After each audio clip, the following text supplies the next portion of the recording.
Hi, welcome to another new video. I hope you guys doing really well, and today's video will be exciting video for you. In this video I'm going to discuss about how to install Google Classroom on laptop or PC, and this will be a quick tutorial for you guys with full guidelines. So without any further ado, let's dive into the main topic.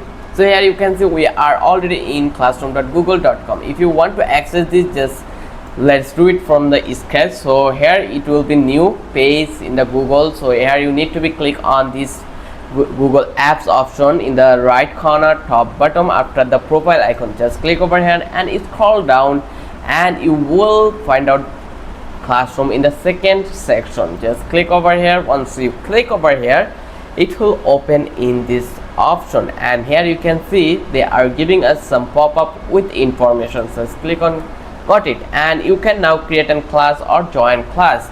In fact, if you want to install it is as a app, then you need to be click over here in the three dot menu. Just click over here, then you need to be find out the option that called cast, save and share. You need to be further down, and here you can see this cast, save and share.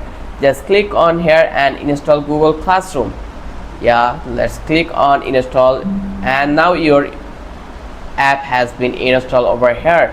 Now if you want to check it, you are allowed to check it in the option. You can see this Google chat room. So I hope you understand how the process really worked and how easy it was. If you follow this video, then usually you are now able to create Google Classroom on install in desktop or your PC. I hope you love this video. If you love this video, don't forget to subscribe our channel and don't forget to hit the like button. Hope so it will be a wrap up.